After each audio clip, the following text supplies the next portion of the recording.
ਤੇ ਅੱਜ ਦੀਆਂ ਖਬਰਾਂ ਵੱਲ ਚੱਲੀਏ। ਰਾਜਕਨਵੀਰ ਸਿੰਘ ਜੀ, ਅਮਰੀਕਾ ਦੀਆਂ ਫੋਰਸਿਸ ਨੇ ਇੱਕ ਇਰਾਨ ਦਾ ਜਿਹੜਾ ਕਾਰਗੋ ਵੈਸਲ ਆ, ਸ਼ਿਪ ਆ, ਉਸ ਨੂੰ ਜਿਹੜਾ ਆਪਣੇ ਕਬਜ਼ੇ ਦੇ ਅੰਡਰ ਲੈ ਲਿਆ। ਇਹ ਪ੍ਰੈਜ਼ੀਡੈਂਟ ਡੋਨਲਡ ਟਰੰਪ ਉਹਨਾਂ ਨੇ ਸੋਸ਼ਲ ਮੀਡੀਆ ਦੇ ਉੱਤੇ ਜਿਹੜੀ ਪੋਸਟ ਪਾਈ ਆ, ਉਹਦੇ ਵਿੱਚ ਉਹਨਾਂ ਨੇ ਇਹ ਕਿਹਾ ਵੀ ਯੂਐਸ ਸੈਂਟਰਲ ਕਮਾਂਡ ਸੈਂਟਕੌਮ ਨੇ ਸਟੇਟਮੈਂਟ ਜਾਰੀ ਕੀਤੀ ਆ ਵੀ ਜਦੋਂ ਇਰਾਨੀਅਨ ਸ਼ਿਪ ਨੇ ਨਾਂਹ ਕਰ ਦਿੱਤੀ ਯੂਐਸ ਦੀ ਵਾਰਨਿੰਗਸ ਨੂੰ ਕਿ ਤੁਸੀਂ ਇੱਥੋਂ ਲੰਘ ਨਹੀਂ ਸਕਦੇ, ਤੇ ਉਸ ਤੋਂ ਬਾਅਦ ਯੂਐਸ ਦੀਆਂ ਫੌਜਾਂ ਨੇ ਫਾਇਰਿੰਗ ਵੀ ਕੀਤੀ ਤੇ ਉਹ ਤੋਂ ਬਾਅਦ ਜਿਹੜਾ ਆ ਉਸ ਨੂੰ ਆਪਣੇ ਜਿਹੜੇ ਯੂਐਸ ਦੇ ਮਰੀਨਸ ਆ ਉਹਨਾਂ ਨੇ ਆਪਣੇ ਕਬਜ਼ੇ ਦੇ ਵਿੱਚ ਲੈ ਲਿਆ ਹੈਗਾ।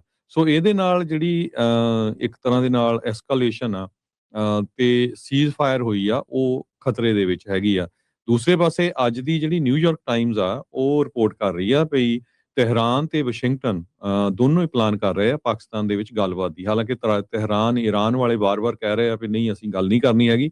ਪਰ ਨਿਊਯਾਰਕ ਟਾਈਮ ਦੇ ਮੁਤਾਬਿਕ ਕਹਿੰਦੇ ਵੀ ਡਿਸਪਾਈਟ ਜਿਹੜੇ ਮਿਕਸ ਮੈਸੇਜ ਆ ਰਹੇ ਆ ਪਬਲਿਕ ਦੇ ਵਿੱਚ, ਬਹੁਤ ਸਾਰੇ ਜਿਹੜੇ ਇਰਾਨੀਅਨ ਆਫੀਸ਼ੀਅਲਸ ਆ ਉਹਨਾਂ ਨੇ ਇੰਡੀਕੇਸ਼ਨ ਦਿੱਤੀ ਆ ਵੀ ਉਹਨਾਂ ਦਾ ਜਿਹੜਾ ਡੈਲੀਗੇਸ਼ਨ ਆ ਉਹ ਇਸਲਾਮਾਬਾਦ ਨੂੰ ਜਾ ਰਿਹਾ ਆ। ਤੇ ਜਦੋਂ ਵਾਈਸ ਪ੍ਰੈਜ਼ੀਡੈਂਟ ਜੇਡੀ ਵੈਂਸ ਉਹ ਵੀ ਜਿਹੜੇ ਆ ਇਸਲਾਮਾਬਾਦ ਦੁਆਰਾ ਕੀ ਫੇਰ ਜਾ ਰਹੇ ਹੈਗੇ ਆ। ਸੋ ਪਰ ਜਦੋਂ ਇਹ ਜਹਾਜ਼ ਕਬਜ਼ੇ ਦੇ ਵਿੱਚ ਜਿਹੜਾ ਵੈਸਲ ਲੈ ਲਿਆ ਸੀ, ਸਮੁੰਦਰੀ ਜਹਾਜ਼, ਉਹ ਤੋਂ ਬਾਅਦ ਕਾਫੀ ਜਿਹੜੀ ਦੁਨੀਆ ਦੇ ਵਿੱਚ ਗਲੋਬਲੀ ਹਲਚਲ ਫੇਰ ਮਚ ਗਈ ਵੀ ਕਿਤੇ ਲੜਾਈ ਜਿਹੜੀ ਦੁਬਾਰਾ ਕੀ ਫੇਰ ਨਾ ਸ਼ੁਰੂ ਹੋ ਜਾਵੇ। ਕਿਉਂਕਿ ਇੱਕ ਤਾਂ ਇਹ ਆ ਵੀ 21 ਤਰੀਕ ਮੇਰੇ ਖਿਆਲ ਨਾਲ ਦਿੱਤੀ ਸੀ ਪ੍ਰੈਜ਼ੀਡੈਂਟ ਡੋਨਲਡ ਟਰੰਪ ਉਹਨਾਂ ਨੇ ਵੀ ਉਸ ਤੋਂ ਪਹਿਲਾਂ ਆਪਣਾ ਜਿਹੜਾ ਆ ਐਗਰੀਮੈਂਟ ਕਰ ਲਓ, ਨਹੀਂ ਤਾਂ ਫਿਰ ਅਸੀਂ ਜਿਹੜਾ ਆ ਅਟੈਕ ਕਰ ਸਕਦੇ ਹੈਗੇ ਆ। ਸੋ ਵਾਈਸ ਪ੍ਰੈਜ਼ੀਡੈਂਟ ਜੇਡੀ ਵੈਂਸ ਹੁਣੀ ਉਹ ਵਾਸ਼ਿੰਗਟਨ ਤੋਂ ਚੱਲਣ ਵਾਲੇ ਆ ਇਸਲਾਮਾਬਾਦ ਨੂੰ। ਸੋ ਕੱਲ ਨੂੰ ਜਾਣਗੇ, ਮੋਸਟ ਪ੍ਰੋਬਬਲੀ ਟਿਊਜ਼ਡੇ ਨੂੰ ਕਹਿ ਰਹੇ ਆ ਵੀ 2 ਜਿਹੜੇ ਯੂਐਸ ਦੇ ਆਫੀਸ਼ੀਅਲਸ ਆ ਉਹ ਦੱਸ ਰਹੇ ਹੈਗੇ ਆ। ਤੇ 2 ਇਰਾਨੀਅਨ ਆਫੀਸ਼ੀਅਲਸ ਮੁਹੰਮਦ ਬਾਗੇਰ ਗਾਲੀਬੈਫ ਤੇ ਇੱਕ ਉਹਨਾਂ ਦਾ ਇਨਫਲੂਐਂਸ਼ੀਅਲ ਪੋਲੀਟੀਕਲ ਤੇ ਮਿਲਟਰੀ ਫਿਗਰ ਜਿਹਨੇ ਪਿਛਲੀ ਵਾਰੀ ਵੀ ਗੱਲਬਾਤ ਕੀਤੀ ਸੀ, ਉਹ ਵੀ ਕਹਿੰਦੇ ਭਈ ਜਾ ਰਹੇ ਹੈਗੇ ਆ। ਕਿਉਂਕਿ 2 ਦਿਨਾਂ ਦੇ ਵਿੱਚ 2 ਵੀਕਾਂ ਦੀ ਜਿਹੜੀ ਸੀਜ਼ ਫਾਇਰ ਸੀ ਉਹ ਖਤਮ ਹੋ ਜਾਣੀ ਹੈਗੀ ਆ। ਜੀ, ਕੱਲ ਨੂੰ ਖਤਮ ਹੋ ਰਹੀ ਹੈ ਜਿਹੜੀ ਹਰਜੋਤ ਸਿੰਘ ਜੀ ਉਹ ਸੀਜ਼ ਫਾਇਰ। ਸੋ ਦੇਖਦੇ ਹਾਂ ਵੀ ਇਸ ਦੇ ਵਿੱਚ ਕੀ ਹੁੰਦਾ ਆ।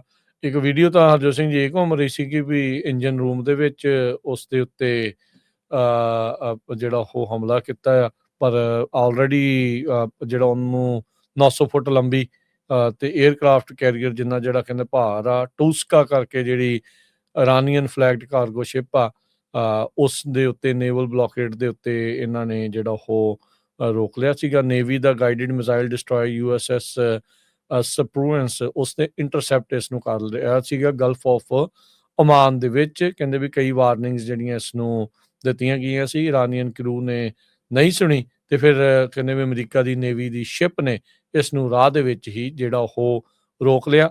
ਤੇ ਇੰਜਨ ਰੂਮ ਦੇ ਵਿੱਚ ਪਹਿਲੋਂ ਇੱਕ ਹਿਸਾਬ ਦੇ ਨਾਲ ਬੰਬ ਸਿੱਟਿਆ ਕਹਿ ਲਓ ਜਾਂ ਮਿਜ਼ਾਈਲ ਸਿੱਟੀ, ਤੇ ਇੰਜਨ ਰੂਮ ਦੇ ਵਿੱਚ ਮਘੋਰੀ ਕਰਨ ਤੋਂ ਬਾਅਦ 'ਚ, ਹੋਲ ਕਰਨ ਤੋਂ ਬਾਅਦ 'ਚ US ਮਰੀਨਸ ਨੇ ਇਸ ਨੂੰ ਆਪਣੇ ਕਬਜ਼ੇ ਦੇ ਵਿੱਚ ਲੈ ਲਿਆ ਹੈਗਾ ਆ।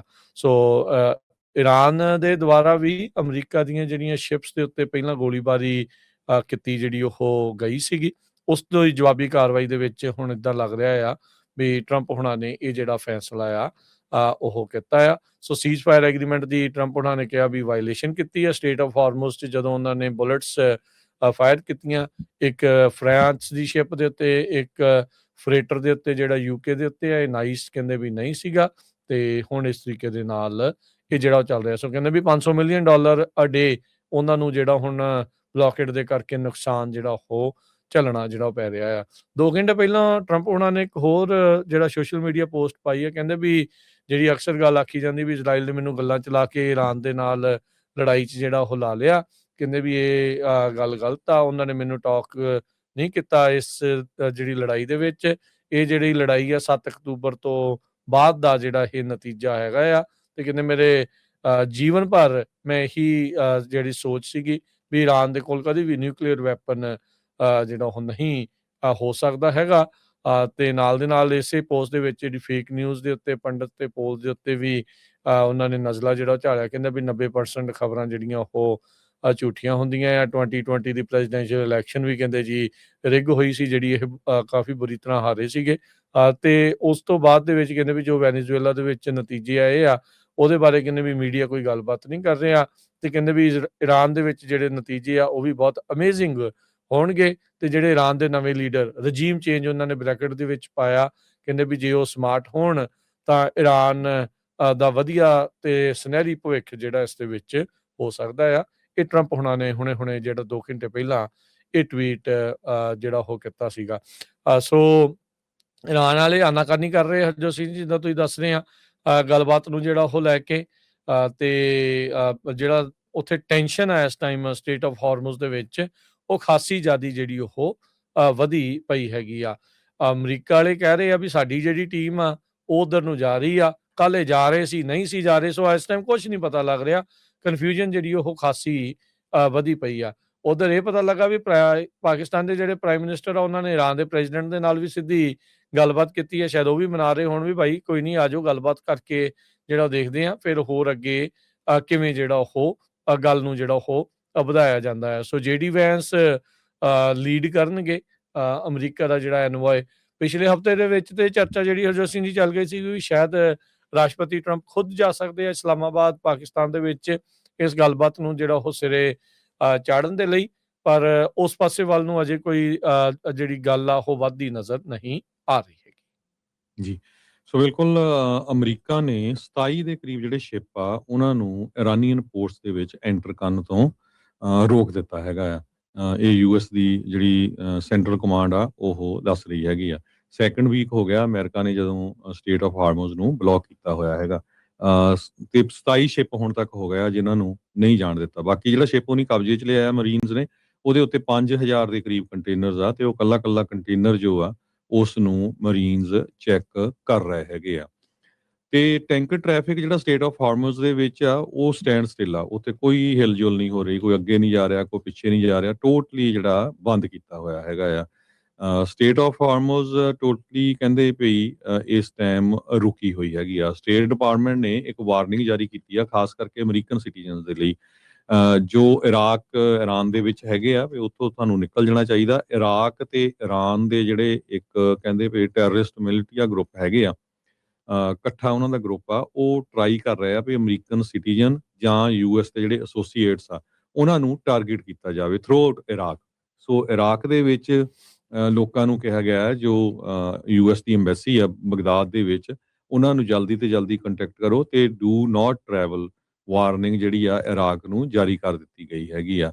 ਪ੍ਰੈਜ਼ੀਡੈਂਟ ਮਸੂਦ ਪੇਜ਼ੇਕਸ਼ੀਅਨ ਜੋ ਈਰਾਨ ਦੇ ਹੈਗੇ ਆ, ਉਹਨਾਂ ਨੇ ਇਹ ਕਿਹਾ ਵੀ ਅਸੀਂ ਇਨਜਸਟਿਸ ਤੇ ਬਹੁਤ ਜਿਹੜੀਆਂ ਸਖਤ ਡਿਮਾਂਡਸ ਹੈਗੀਆਂ ਅਮਰੀਕਾ ਦੀਆਂ ਉਹਦੇ ਅਗੇਂਸਟ ਆ, ਪਰ ਜੰਗ ਕਿਸੇ ਨੂੰ ਵੀ ਕੋਈ ਫਾਇਦਾ ਨਹੀਂ ਦਿੰਦਾ ਤੇ ਇਹ ਸਿਰਫ ਗੱਲਬਾਤ ਦੇ ਰਾਹੀਂ ਕਾਮ এনवायरमेंट ਦੇ ਥਰੂ ਜਿਹੜੀ ਸੋਲਵ ਕੀਤਾ ਜਾ ਸਕਦਾ ਆ। ਇਹ ਉਹਨਾਂ ਨੇ ਜਿਹੜੀ ਸਟੇਟਮੈਂਟ ਆ ਜਾਰੀ ਕੀਤੀ ਹੈਗੀ ਆ।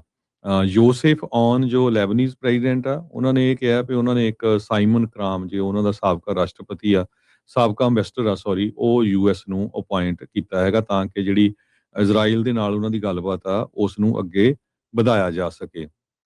ਜਿਹੜੀਆਂ ਬਾਹਰ ਦੀਆਂ 에ਅਰਲਾਈਨ ਆ ਫੋਰਨ 에ਅਰਲਾਈਨਸ, ਉਹਨਾਂ ਨੂੰ ਹੌਲੀ-ਹੌਲੀ ਜਿਹੜਾ ਆ ਆਪਰੇਸ਼ਨ ਕਰਨ ਦੇ ਲਈ ਕਤਰ ਦੇ ਵਿੱਚ ਚਾਲੂ ਕਰ ਦਿੱਤਾ ਗਿਆ ਹੈਗਾ। ਉੱਥੇ ਦੀ ਜਿਹੜੀ ਸਿਵਲ ਅਥਾਰਟੀ ਆ ਉਹ ਸਿਵਲ ਏਵੀਏਸ਼ਨ ਅਥਾਰਟੀ ਉਹ ਦੱਸ ਰਹੀ ਆ। ਸੋ ਕਤਰ ਦੇ ਵਿੱਚ ਹੌਲੀ-ਹੌਲੀ ਜਿਹੜੀਆਂ ਫਲਾਈਟਸ ਆ ਉਹ ਵੱਧ ਰਹੀਆਂ ਹੈਗੀਆਂ, ਜਿਹੜੀਆਂ ਟੂ ਐਂਡ ਫਰੋਮ ਕਤਰ ਜਾ ਰਹੀਆਂ ਹੈਗੀਆਂ। ਇਰਾਨ ਦੇ ਮਿਲਟਰੀ ਨੇ ਇਹ ਕਿਹਾ ਆ ਵੀ ਅਸੀਂ US ਦੀ ਮਿਲਟਰੀ ਦੇ ਅਗੇਂਸਟ ਸਖਤ ਐਕਸ਼ਨ ਲਵਾਂਗੇ ਜਦੋਂ ਤੋਂ ਸਾਡਾ ਸ਼ਿਪ ਉਹਨਾਂ ਨੇ ਕਬਜ਼ੇ ਦੇ ਵਿੱਚ ਲਿਆ ਹੋਇਆ ਹੈਗਾ ਆ। ਸੋ JD ਵੈਂਸ ਇੱਕ ਵਾਰੀ ਕਾਫੀ ਕਸੂਤੀ ਸਥਿਤੀ 'ਚ ਫਸੇ ਹੋਏ ਆ, ਕਹਿੰਦੇ ਵੀ ਪਹਿਲੇ ਦਿਨ ਤੋਂ ਹੀ ਉਹਨਾਂ ਦਾ ਇਹ ਸੀ ਵੀ ਉਹ ਜੰਗ ਦੇ ਅਗੇਂਸਟ ਆ, ਪਰ ਉਹ ਹੁਣ ਫਸ ਗਿਆ ਟਰੰਪ ਉਹਨਾਂ ਦੇ ਨਾਲ ਤੇ ਹੁਣ ਉਹ ਜੇ ਡੀਲ ਨਹੀਂ ਬਣਦੀ ਤੇ ਉਹਨਾਂ ਦੀ ਜਿਹੜੀ ਸਿਚੁਏਸ਼ਨ ਆ ਉਹ ਕਾਫੀ ਬੈਡ ਹੋਊਗੀ, ਕਿਉਂਕਿ ਤੁਹਾਨੂੰ ਪਤਾ ਹੀ ਆ ਵੀ ਆਉਣ ਵਾਲੇ ਸਮੇਂ ਦੇ ਵਿੱਚ ਉਹ ਪ੍ਰੈਜ਼ੀਡੈਂਸ਼ੀਅਲ ਕੈਂਡੀਡੇਟ ਹੈਗੇ ਆ ਜਿਹੜੀ 2028 ਦੇ ਵਿੱਚ ਇਲੈਕਸ਼ਨ ਹੋਣੀ ਹੈਗੀ ਆ। ਜੀ ਬਿਲਕੁਲ। ਇਸੇ ਦੇ ਵਿੱਚ ਹੀ ਲੈਬਨਾਨ ਵਾਲੇ ਜਿੱਦਾਂ ਤੁਸੀਂ ਦੱਸ ਰਹੇ ਆ ਤੇ ਉਧਰ ਫਰਾਂਸ ਵਾਲੇ ਜਿਹੜੇ ਮੈਕਰੋਂ ਆ ਉਹਨਾਂ ਨੇ ਈਰਾਨ ਤੇ US ਨੂੰ ਹਾਰ ਲਾਈ ਆ, ਕਹਿੰਦੇ ਵੀ ਡੀਐਸਕੇਲੇਟ ਕਰੋ ਭਾਈ, ਲੜਾਈ ਨੂੰ ਵਧਾਓ ਨਾ, ਠੰਡੇ ਜਿਹੜੇ ਉਹ ਹੁਣ ਤੱਕ ਜੇ ਦੇਖਿਆ ਜਾਵੇ US ਤੇ ਈਰਾਨ ਦੇ ਵਿੱਚ ਪਿਛਲੇ ਕੁਝ ਮਹੀਨਿਆਂ 'ਚ 3 ਵੱਖ-ਵੱਖ ਥਾਵਾਂ ਦੇ ਉੱਤੇ ਗੱਲਬਾਤ ਹੋ ਚੁੱਕੀ ਆ। ਪਹਿਲਾਂ ਜਿਹੜੀ ਓਮਾਨ ਦੇ ਵਿੱਚ ਹੋਈ ਜਿੱਥੇ ਕਈ ਰਾਊਂਡਸ ਦੀ ਕਈ ਗੇੜਾਂ ਦੀ ਜਿਹੜੀ ਉੱਥੇ ਹਾਈ ਲੈਵਲ ਮੀਟਿੰਗ ਆ ਉਹ ਚੱਲਦੀਆਂ ਰਹੀਆਂ। ਓਮਾਨ ਮੀਡੀਏਟ ਜਿਹੜਾ ਇਸ ਦੇ ਵਿੱਚ ਕਰ ਰਿਹਾ ਸੀਗਾ। ਅਪ੍ਰੈਲ 2025 ਤੋਂ ਇਹ ਜਿਹੜਾ ਉਹ ਸ਼ੁਰੂ ਹੋਇਆ ਸੀ। ਇਸੇ ਦਰਮਿਆਨ ਹੀ ਇਜ਼ਰਾਈਲ ਨੇ ਉਦੋਂ ਜੁਲਾਈ ਦੇ ਵਿੱਚ ਈਰਾਨ ਦੇ ਉੱਤੇ 12 ਦਿਨਾਂ ਦੀ ਜਿਹੜੀ ਉਹ ਲੜਾਈ ਹੋਈ ਸੀ। ਫਿਰ ਕਹਿੰਦੇ ਜੀ ਸੀਜ਼ਫਾਇਰ ਜਿਹੜੀ ਹੋ ਗਈ। ਅਮਰੀਕਾ ਨੇ ਵੀ B-2 ਬੋਂਬਰਸ ਦੇ ਨਾਲ ਈਰਾਨ ਦੇ ਜਿਹੜੇ ਨਿਊਕਲੀਅਰ ਫੈਸਿਲਿਟੀਜ਼ ਆ ਉਹਨਾਂ ਦੇ ਉੱਤੇ ਹਮਲਾ ਕੀਤਾ ਸੀ, ਜਿਸ ਤੋਂ ਬਾਅਦ ਦੇ ਵਿੱਚ ਅਮਰੀਕਾ ਨੇ, ਟਰੰਪ ਨੇ ਕਿਹਾ ਸੀਗਾ ਵੀ ਭਾਈ ਸਾਰਾ ਕੁਝ ਖਤਮ ਕਰ ਦਿੱਤਾ, ਹੁਣ ਇਹ ਕੁਝ ਬਣਾ ਨਹੀਂ ਸਕਦੇ। ਪਰ ਉਹ ਤੋਂ ਫਿਰ ਆਪਾਂ ਦੇਖਿਆ ਵੀ 7-8 ਮਹੀਨਿਆਂ ਬਾਅਦ ਦੁਬਾਰਾ ਇਹੀ ਗੱਲ ਦੇ ਉੱਤੇ ਵੀ ਇਹ ਨਿਊਕਲੀਅਰ ਬੰਬ ਨਾ ਜਿਹੜਾ ਉਹ ਬਣਾ ਲੈਣ, ਜਦ ਕਿ ਉਹ 6 ਮਹੀਨੇ ਪਹਿਲਾਂ ਉਹਨਾਂ ਨੇ ਸਭ ਕੁਝ ਨਸ਼ਟ ਕਰਤਾ ਸੀਗਾ। ਇਹਨਾਂ ਦਾ ਆਪਣਾ ਦਾਅਵਾ ਸੀ ਤੇ ਫਿਰ ਜਿਹੜਾ ਉਹ ਹਮਲਾ ਹੋ ਗਿਆ। ਫਿਰ ਉਸ ਤੋਂ ਬਾਅਦ ਦੇ ਵਿੱਚ ਜਿਹੜਾ ਹਰਜੋਤ ਸਿੰਘ ਜੀ ਸਵਿਟਜ਼ਰਲੈਂਡ ਦੇ ਵਿੱਚ ਸਿੱਧੇ ਤੌਰ ਦੇ ਉੱਤੇ ਈਰਾਨ ਤੇ US ਦੇ ਅਧਿਕਾਰੀਆਂ ਦੇ ਦੁਆਰਾ ਜਿਨੇਵਾ ਦੇ ਵਿੱਚ ਗੱਲਬਾਤ ਫਰਵਰੀ 'ਚ ਹੋਈ। ਉਸੇ ਹੀ ਗੱਲਬਾਤ ਦੇ ਦੌਰਾਨ ਅਮਰੀਕਾ ਨੇ ਅਤੇ ਇਜ਼ਰਾਈਲ ਦੇ ਦੁਆਰਾ ਈਰਾਨ ਦੇ ਉੱਤੇ ਫਰਵਰੀ ਦੇ ਵਿੱਚ ਹਮਲਾ ਜਿਹੜਾ ਉਹ ਕਰ ਦਿੱਤਾ ਜਿਹੜਾ ਹੋ ਗਿਆ ਸੀਗਾ। ਦੋਨੋਂ ਹੀ ਜਿਹੜੀਆਂ ਧਿਰਾਂ ਆ ਉਹ ਕਿਸੇ ਇੱਕ ਜਿਹੜੇ ਕਹਿ ਲਓ ਵੀ ਪਲੇਟਫਾਰਮ ਦੇ ਉੱਤੇ ਇਕੱਠੀਆਂ ਜਿਹੜੀਆਂ ਉਹ ਨਹੀਂ ਸੀ ਹੋ ਰਹੀਆਂ। ਫਿਰ ਹੁਣ ਤੀਜੀ ਲੜਾਈ ਤੋਂ ਬਾਅਦ ਦੇ ਵਿੱਚ ਜਿਹੜੀ ਗੱਲਬਾਤ ਆ ਇਹਨਾਂ ਦੀ ਪਾਕਿਸਤਾਨ ਦੇ ਵਿੱਚ ਹੋਈ ਆ। 20-21 ਘੰਟੇ ਜਿਹੜੀ ਗੱਲਬਾਤ ਚੱਲਣ ਤੋਂ ਬਾਅਦ ਇਸਲਾਮਾਬਾਦ 'ਚ 12 ਅਪ੍ਰੈਲ ਨੂੰ ਬੇਸਿੱਟਾ ਜਿਹੜੀ ਆ ਉਹ ਨਿਕਲੀ ਤੇ ਹੁਣ ਜਿਹੜੀ ਆ ਉਸੇ ਹੀ ਗੱਲਬਾਤ ਦਾ ਦੂਜੇ ਗੇੜ ਦੀ ਜਿਹੜੀ ਚਰਚਾ ਆ ਉਹ ਚੱਲ ਰਹੀ ਆ ਵੀ ਸ਼ਾਇਦ ਗੱਲਬਾਤ ਦੁਬਾਰਾ ਜਿਹੜੀ ਉਹ ਹੋਵੇ। ਈਰਾਨ ਵਾਲੇ ਕਹਿੰਦੇ ਵੀ ਅਸੀਂ ਜਿਹੜੀ ਗੱਲਬਾਤ ਕਰਨੀ ਨਹੀਂ ਆ। ਅਮਰੀਕਾ ਵਾਲੇ ਕਹਿੰਦੇ ਵੀ ਗੱਲ ਤਾਂ ਜਿਹੜੀ ਉਹ ਭਾਈ ਨਾਲ ਦੇ ਨਾਲ ਕਰਨੀ ਹੀ ਪੈਣੀ ਆ। ਤੇ ਕਹਿੰਦੇ ਵੀ 1 ਘੰਟੇ ਪਹਿਲਾਂ ਇਹ ਰਿਪੋਰਟ ਆਈ ਆ, ਜਿੱਦਾਂ ਤੁਸੀਂ ਦੱਸਿਆ ਹਰਜੋਤ ਸਿੰਘ ਜੀ, JD ਵੈਂਸ ਜਿਹੜੇ ਆ ਉਹ ਅਮਰੀਕਾ ਦੀ ਨੈਗੋਸ਼ੀਏਸ਼ਨ ਟੀਮ ਨੂੰ ਲੀਡ ਜਿਹੜੇ ਉਹ ਕਰਨਗੇ ਤੇ ਕੁਝ ਘੰਟਿਆਂ ਦੇ ਵਿੱਚ ਟਰੰਪ ਹੁਣਾਂ ਦੇ ਮੁਤਾਬਕ ਇਸਲਾਮਾਬਾਦ ਦੇ ਵਿੱਚ ਪਹੁੰਚਣ ਜਿਹੜੇ ਉਹ ਜਾ ਰਹੇ ਆ। ਈਰਾਨ ਦੇ ਫੋਰਨ ਮਿਨਿਸਟਰ ਨੇ ਕਿਹਾ ਵੀ ਸਾਡੀ ਕੋਈ ਇੱਛਾ ਹੀ ਨਹੀਂ ਹੈਗੀ ਇਹਨਾਂ ਗੱਲਬਾਤ ਦੇ ਵਿੱਚ ਕਰਨ ਦੇ ਲਈ। ਜਿਹੜਾ ਪਜ਼ੈਸ਼ਕੀਅਨ ਹੋਣਾ ਦਾ ਤੁਸੀਂ ਬਿਆਨ ਦੱਸਿਆ ਹੀ ਆ ਵੀ ਉਹ ਕਹਿੰਦੇ ਵੀ ਸਾਨੂੰ ਭਰੋਸਾ ਹੀ ਨਹੀਂ ਅਮਰੀਕਾ ਦੇ ਨਾਲ ਗੱਲਬਾਤ ਜਿਹੜਾ ਉਹ ਕਰਨ ਦਾ, ਕਿਉਂਕਿ ਈਰਾਨ ਦੇ ਜੇ ਐਂਗਲ ਤੋਂ ਦੇਖਿਆ ਜਾਵੇ ਤਾਂ ਜਿੰਨੀ ਵੀ ਉਹਨਾਂ ਨੇ ਗੱਲਬਾਤ ਕੀਤੀ ਉਸ ਤੋਂ ਬਾਅਦ ਉਹਨਾਂ ਨੂੰ ਲੜਾਈ ਦਾ ਹੀ ਸਾਹਮਣਾ ਕਰਨਾ ਪਿਆ ਆ, ਉਹਨਾਂ ਉੱਤੇ ਹਮਲਾ ਹੀ ਹੋਇਆ ਆ। ਸੋ ਹੁਣ ਬੇਭਰੋਸਗੀ ਦੇ ਵਿੱਚ ਜਿਹੜੇ ਉਹ ਚੱਲ ਰਹੇ ਆ। ਪਰ ਗੱਲ ਇਹ ਆ ਵੀ ਨੈਗੋਸ਼ੀਏਸ਼ਨ ਤੋਂ ਬਗੈਰ, ਗੱਲਬਾਤ ਤੋਂ ਬਗੈਰ ਮਸਲਾ ਵੀ ਜਿਹੜਾ ਉਹ ਕੋਈ ਹੱਲ ਹੁੰਦਾ ਨਜ਼ਰ ਨਹੀਂ ਆ ਰਿਹਾ ਹੈਗਾ।